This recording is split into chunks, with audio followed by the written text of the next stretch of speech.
Bonjour très chers amis les vierges et soyez le bienvenu sur ma chaîne Intuition des Sérines et j'espère que vous êtes bien. Allez, c'est parti. Le mot miracle a été usé par tant d'usages superficiels qu'on en a presque oublié sa signification réelle.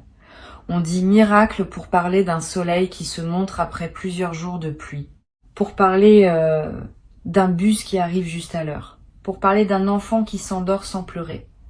Toutes ces réalités sont précieuses, mais ce ne sont pas des miracles au sens fort du terme. Le miracle véritable, c'est autre chose. C'est quand quelque chose se produit qui n'aurait pas dû se produire selon les lois apparentes qui régissent notre vie quotidienne. Quand une porte s'ouvre là où il n'y avait pas de porte. Quand une solution apparaît dans une situation qui semblait sans issue. Quand une rencontre se produit alors que toutes les probabilités étaient contre elle. C'est de cette catégorie-là que je veux te parler. Et c'est un miracle de cette qualité qui s'apprête à entrer dans ta vie. Avant d'aller plus loin, je veux te transmettre une compréhension importante. Les miracles véritables ne sont pas des accidents dans le tissu du réel. Ils ne sont pas des erreurs du système. Ils sont au contraire l'expression la plus précise du système lui-même, quand celui-ci fonctionne dans toute sa profondeur. Notre vie quotidienne nous habitue à un fonctionnement de surface, où les choses suivent les chemins prévisibles. Mais sous cette surface, il y a un fonctionnement plus profond, où des dynamiques moins visibles peuvent produire des résultats qui semblent surnaturels au regard des lois de surface. Les miracles sont l'irruption ponctuelle de ce fonctionnement plus profond dans notre quotidien. Ils ne contredisent pas la réalité. Il la révèle dans sa dimension la plus complète. Ce qui s'apprête à se produire pour toi appartient à cette catégorie. Ce ne sera pas seulement une bonne nouvelle. Ce sera quelque chose qui sortira du cadre de ce que tu pensais possible dans ta situation actuelle. Et c'est précisément cette qualité de sortie de cadre qui en fera un miracle plutôt qu'une simple chance. Tu vas reconnaître l'événement par cette signature particulière. Tu auras du mal au début à l'expliquer rationnellement. Tu chercheras des causes mécaniques pour comprendre ce qui s'est produit.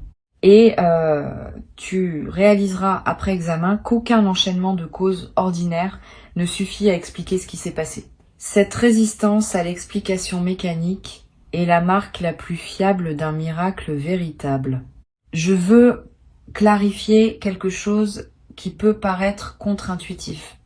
Le miracle ne va pas se manifester à toi parce que tu serais une personne particulièrement méritante. Cette logique de rétribution n'est pas exacte. Le miracle va se manifester parce que tu as cultivé, à travers ton parcours, une certaine qualité d'ouverture qui rend possible la réception d'un événement de cette nature. Ce n'est pas une question de mérite, c'est une question de disposition. Tu es disposé.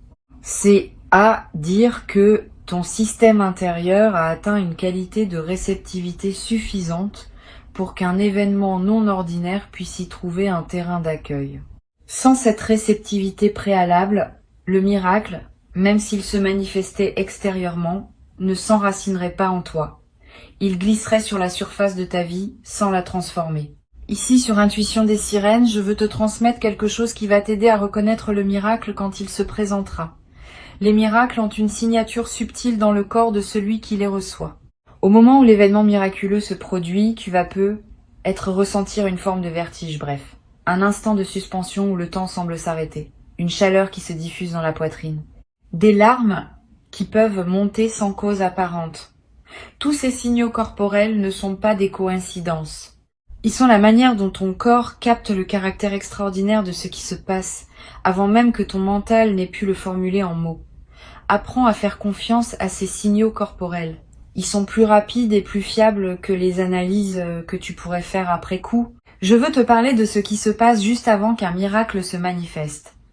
Souvent, il y a une période de calme inhabituelle qui précède immédiatement l'événement, comme si le monde s'apaisait pour préparer le passage de ce qui va arriver. Tu vas ressentir dans les heures ou les jours qui précèdent une qualité de tranquillité qui te paraîtra étrangère à ta situation ordinaire. Si tu remarques cette tranquillité préalable, n'essaye pas de la dissiper en remplissant ton temps d'activité. Habite-la.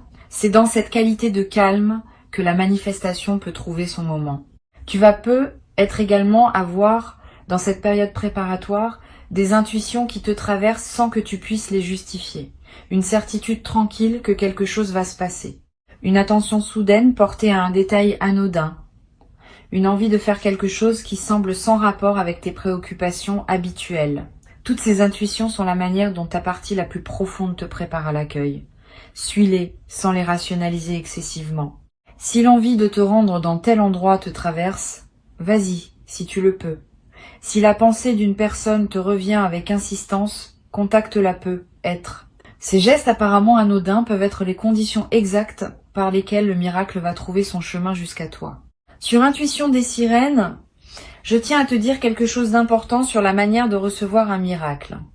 Quand l'événement extraordinaire se produit, beaucoup de personnes ont un réflexe étrange.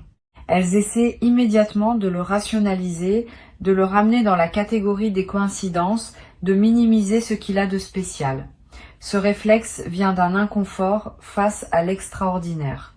Notre culture nous a habitués à expliquer, à mesurer, à quantifier.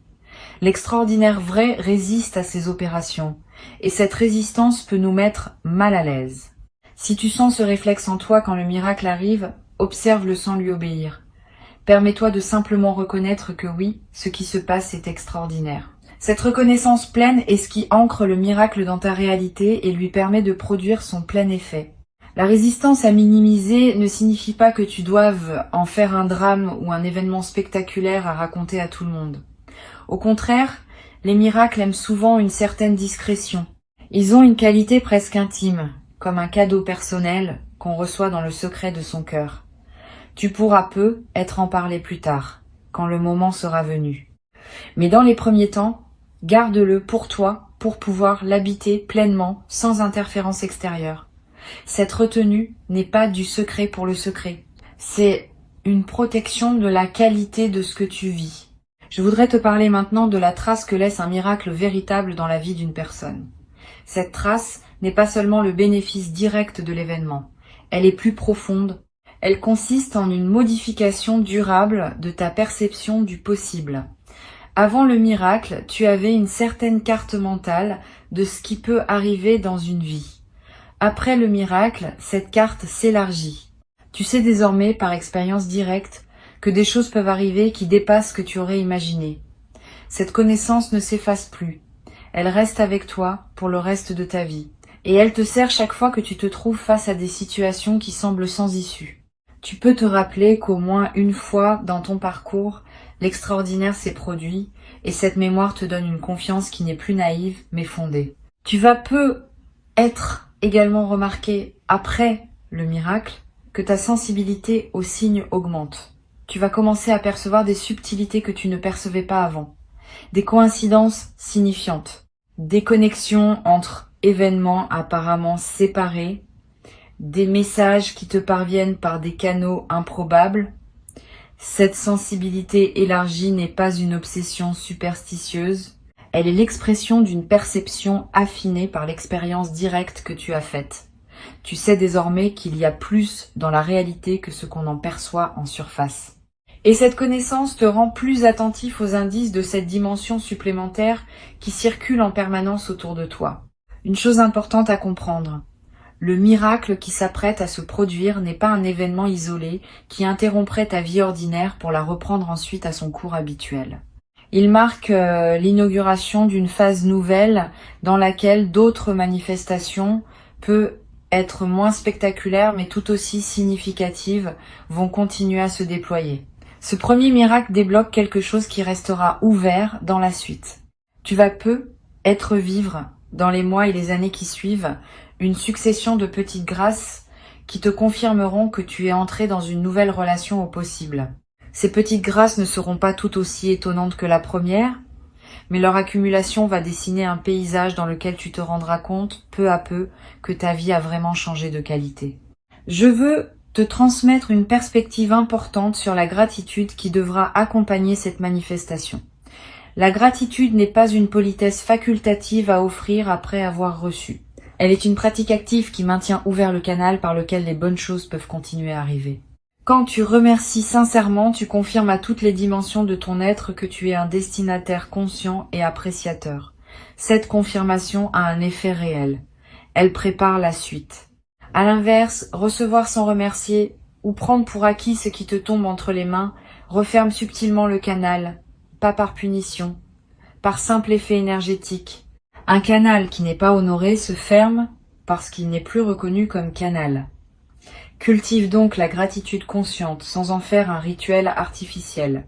Une simple reconnaissance sincère à l'intérieur de toi suffit à maintenir le canal ouvert. Tu vas peut-être te demander, après le miracle, comment continuer à vivre normalement après une expérience aussi extraordinaire. Cette question est compréhensible, mais elle suppose à tort que l'ordinaire et l'extraordinaire sont des catégories étanches. En réalité, après un miracle bien intégré, tu vas découvrir que l'ordinaire n'est plus le même qu'avant. Il est imprégné d'une qualité nouvelle qui le rend précieux d'une manière qu'il n'avait pas auparavant. Tu n'as pas besoin de chercher à reproduire l'intensité du moment miraculeux. Tu peux simplement laisser cette intensité diffuser dans tes journées ordinaires, transformant subtilement la qualité de chaque moment. Cette diffusion progressive est l'un des cadeaux les plus précieux des miracles bien reçus. Sur Intuition des sirènes, je tiens à insister sur le fait que tu n'as pas à craindre que le miracle te transforme en une personne déconnectée des réalités ordinaires. Au contraire, les personnes qui ont vécu un véritable miracle deviennent souvent plus présentes au quotidien, plus attentives aux détails, plus sensibles à la beauté des choses simples. Cette présence accrue est l'effet d'une perception élargie. Quand on a touché à quelque chose qui dépasse l'ordinaire, on commence à voir l'ordinaire avec une qualité nouvelle. Le café du matin a un goût différent. Le visage d'un proche est regardé avec plus d'attention. Les conversations banales prennent une saveur particulière. Cette transfiguration du quotidien est l'un des effets les plus durables des miracles véritables. Je voudrais te parler d'une chose subtile concernant la communication du miracle. Tu vas peut-être avoir l'envie à un moment de partager ce que tu as vécu avec une personne précise. Cette envie est saine, mais elle demande un peu de discernement. Toutes les personnes ne sont pas équipées pour recevoir le récit d'un miracle. Certaines vont être touchées et réjouies. D'autres vont être déstabilisées et chercheront à minimiser pour retrouver leur confort. D'autres encore vont projeter leur propre frustration et réagiront avec une jalousie ou une amertume qui pourrait gâcher ton expérience. Réserve donc ton récit aux personnes capables de recevoir avec ouverture. Une seule oreille bienveillante vaut mieux que plusieurs oreilles fermées. Et même avec la bonne personne, choisis tes mots avec soin. Le miracle n'a pas besoin d'être démontré ou prouvé. Il peut simplement être nommé dans la simplicité de ce qui s'est passé. Tu vas peut-être également ressentir dans les jours qui suivent le besoin de marquer symboliquement ce qui s'est produit, un objet acheté pour te le rappeler, une note écrite pour fixer l'expérience, un geste posé qui dit symboliquement que tu reconnais la grâce reçue. Ces gestes de marquage ne sont pas accessoires. Ils ancrent l'événement dans ta réalité concrète et créent des points de référence auxquels tu pourras revenir mentalement. Plus tard, dans des moments où tu auras besoin de te rappeler que des choses extraordinaires peuvent arriver, ces marqueurs te serviront de porte vers la mémoire vive de ce que tu as vécu. Une dimension importante à laquelle tu peux être attentif concerne la manière dont le miracle va modifier ta perception de ton propre passé. Tu vas peut-être commencer à relire mentalement certains épisodes de ta vie sous un nouveau jour. Des moments qui semblaient absurdes vont prendre du sens. Des détours apparemment inutiles vont apparaître comme des préparations nécessaires. Des rencontres dont tu n'avais pas saisi la portée vont révéler leur place dans le tissu plus large de ton parcours. Cette relecture rétrospective n'est pas une rumination, c'est une réintégration. Elle te permet de faire la paix avec des aspects de ton passé qui te dérangeaient encore, en les replaçant dans une cohérence plus vaste qui n'apparaissait pas au moment où tu les vivais. Cette réintégration du passé libère une énergie considérable. Beaucoup de personnes traversent leur vie en portant le poids d'épisodes qui leur semblaient sans signification, ou injustes, ou absurdes. Quand un miracle survient et qu'il révèle une cohérence plus large, ces épisodes anciens reprennent leur place dans une trame qui leur donne sens. Et cette mise en sens libère l'énergie qui était utilisée pour porter le poids du non-sens. Tu vas peut-être ressentir dans les semaines qui suivent une légèreté nouvelle, une vitalité retrouvée. Cette transformation énergétique est l'un des effets les plus pratiques des miracles bien intégrés. Je veux te parler du rôle particulier que peut jouer le silence dans la période qui suit le miracle. Tu vas peut-être avoir besoin pendant quelques jours ou quelques semaines de plus de silence que d'habitude, moins de musique de fond, moins de conversations futiles, moins de bruit ambiant en général. Ce besoin de silence n'est pas un retrait du monde. C'est une nécessité d'intégration. Le silence permet à ce qui s'est passé de descendre dans les couches plus profondes de ton être. Honore ce besoin si tu le ressens. Aménage des plages de silence dans tes journées. Ces plages ne sont pas du temps perdu. Elles sont parmi les plus précieuses de cette période d'intégration. Tu vas peut-être également remarquer une qualité différente dans ton sommeil après le miracle. Plus profond peut être parce qu'une vigilance ancienne s'est relâchée, ou plus actif, avec des rêves plus présents qui prolongent l'intégration pendant la nuit. Les deux variantes sont normales. Si tu fais des rêves marquants, note-les si tu peux.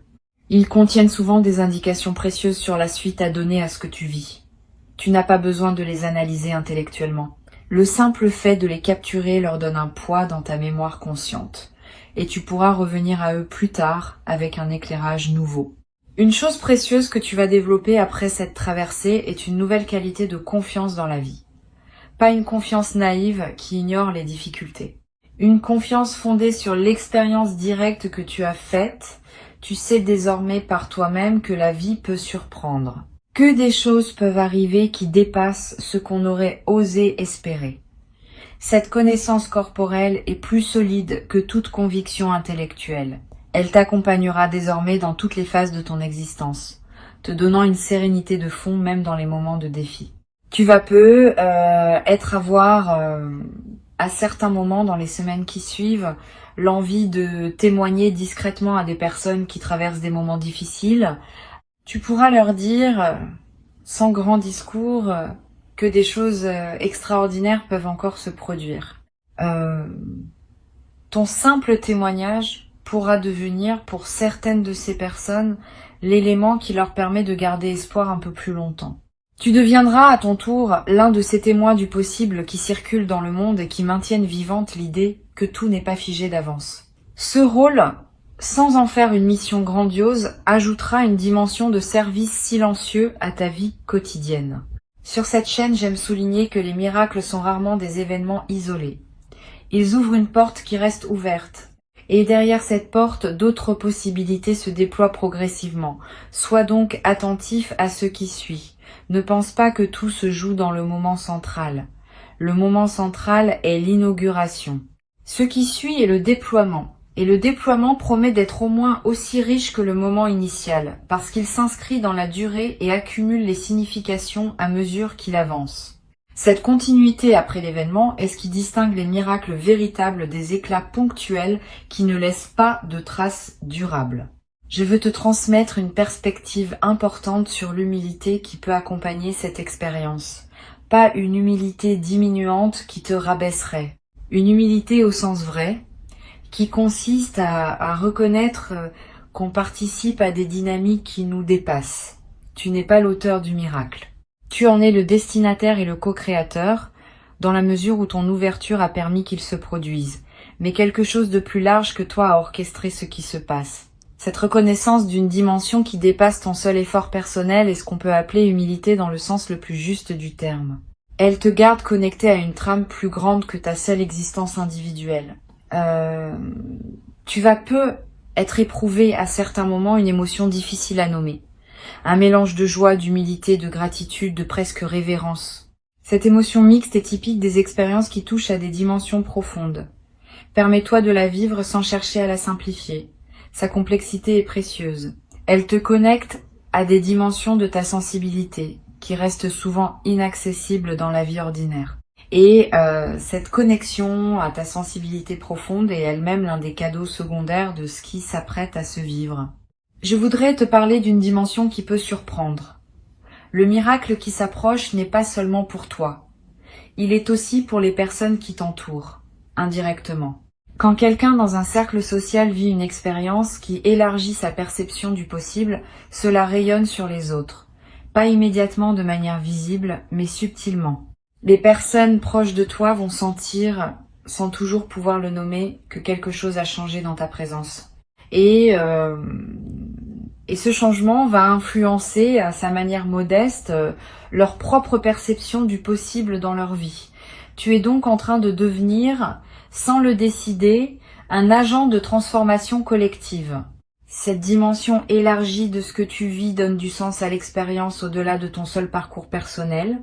Tu vas être également développé dans la durée une qualité particulière dans la manière de répondre aux difficultés. Quand un défi se présentera après cette traversée, tu auras une nouvelle ressource intérieure à mobiliser. Tu pourras te dire, en toute connaissance de cause, que des solutions inattendues peuvent surgir, que des portes peuvent s'ouvrir là où tu n'en voyais pas, que la vie peut encore surprendre dans la bonne direction. Cette confiance fondée sur l'expérience te donnera une élasticité nouvelle face aux épreuves. Tu cesseras de te crisper dès qu'une difficulté apparaît. Tu pourras la traverser avec plus de souplesse en sachant que des ressources existent, parfois invisibles, qui peuvent se manifester quand le moment juste arrive.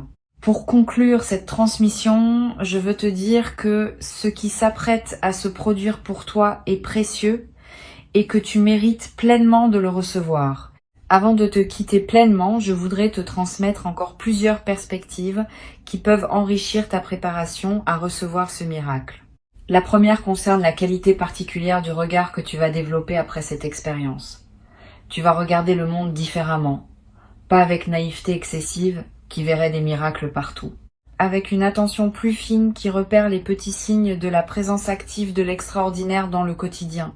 Cette qualité de regard est elle-même un cadeau durable. Elle transforme la manière dont tu habites tes journées. Tu cesses de fonctionner en mode automatique. Tu commences à voir vraiment ce qui t'entoure, avec ses dimensions visibles et ses dimensions plus subtiles. Cette perception élargie est l'un des effets les plus précieux des miracles bien intégrés. Une deuxième perspective importante. Le miracle qui s'approche va également affecter ta capacité à recevoir d'autres formes de grâce dans ta vie. Quand un canal s'ouvre par lequel l'extraordinaire peut passer, ce canal reste ouvert pour d'autres manifestations.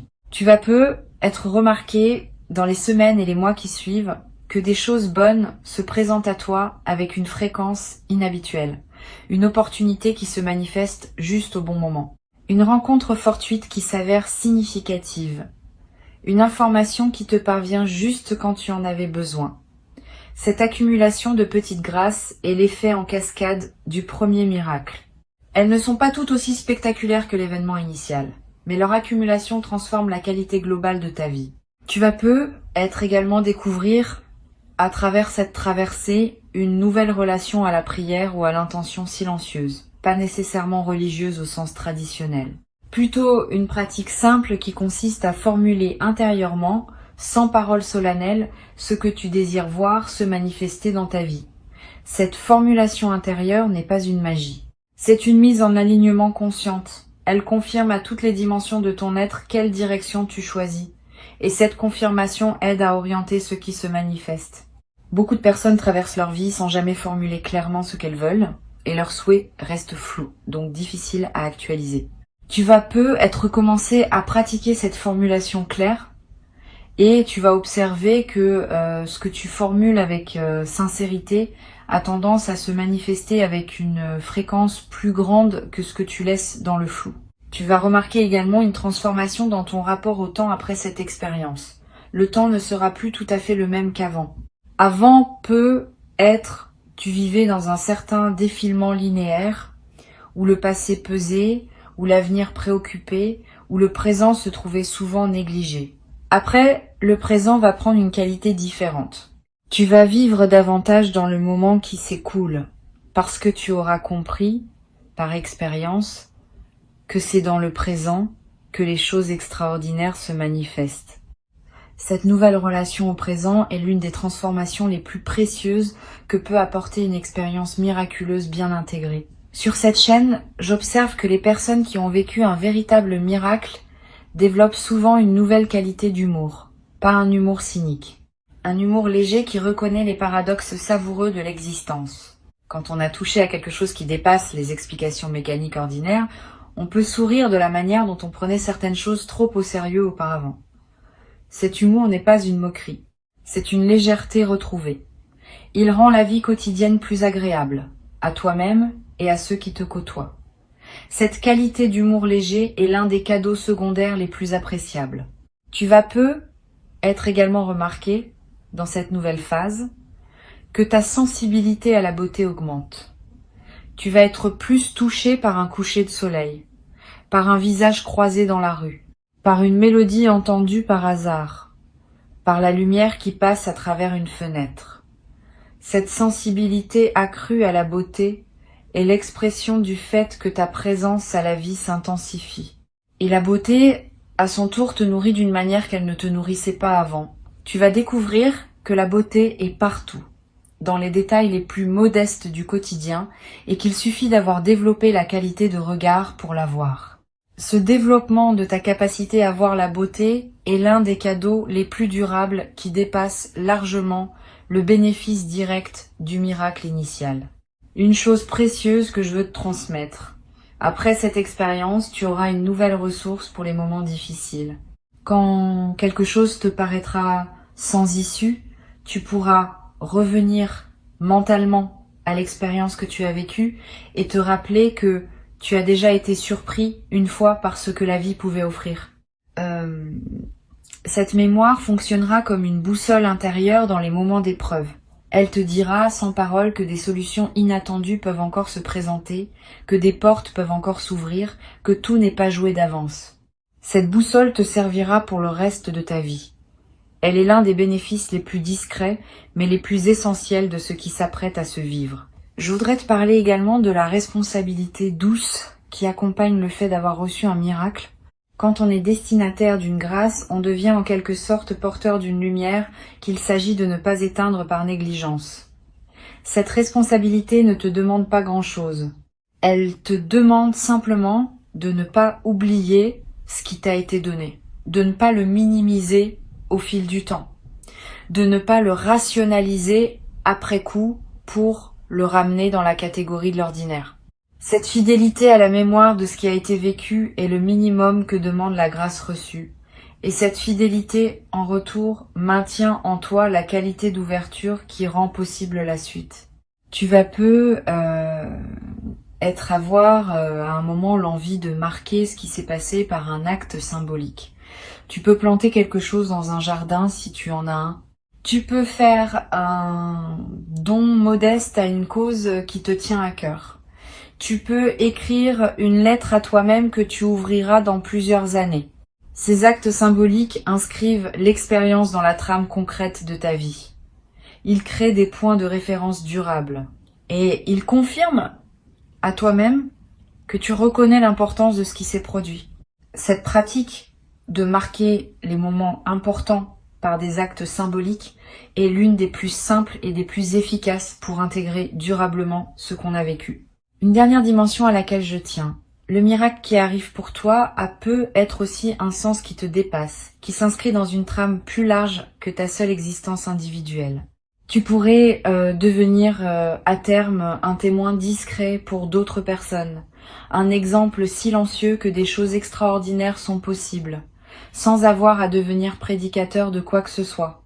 Simplement par ta présence, par la qualité de ta vie après cette transformation, tu vas inspirer, sans le décider, certaines personnes autour de toi. Cette inspiration silencieuse est l'une des manières les plus douces par lesquelles le bien circule entre les êtres humains. Tu vas devenir, à ton tour, un de ces témoins que la vie utilise pour rappeler à d'autres que rien n'est définitivement figé. Je voudrais ajouter une perspective sur le rôle que peut jouer la nature dans la période qui suit le miracle. Tu vas peu ressentir une attraction nouvelle pour les espaces naturels. Le besoin de marcher dans une forêt, de regarder longuement un arbre, de toucher l'écorce, de sentir la pluie sur ton visage. Cette attraction n'est pas anecdotique. Elle est l'expression d'un besoin profond de te connecter à des dimensions plus vastes de la réalité, dimensions auxquelles le miracle t'a brièvement donné accès. La nature offre un cadre où ces dimensions restent perceptibles plus facilement qu'en milieu urbain. Suis cette attraction quand elle se présente. Donne-toi des moments dans la nature, même brefs. Ils vont consolider ce qui s'est ouvert en toi. Ne te questionne pas sur cette dignité quand le moment viendra. Reçois simplement, avec la qualité de présence que tu as construite à travers tout ton parcours. Cette qualité de présence est ce qui te permet d'accueillir l'extraordinaire sans le déformer par tes anciens automatismes. Et cette qualité d'accueil est ce qui transforme un événement, même miraculeux, en bascule véritable dans ta vie. Tu es prêt. Le miracle est en chemin. Il porte exactement ce dont ta vie avait besoin pour entrer dans sa nouvelle phase. Reste ouvert, reste attentif. Et quand tu le verras se manifester, tu sauras que oui, c'est cela. Et cette reconnaissance immédiate sera elle-même le premier acte de ta nouvelle relation à un possible que tu n'avais peu. Être jamais cru pouvoir habiter dans ta propre existence. Garde ces mots avec toi pour les jours qui viennent. Reviens-y si tu en sens le besoin. Et avance avec confiance dans la direction de ce qui se prépare maintenant pour toi.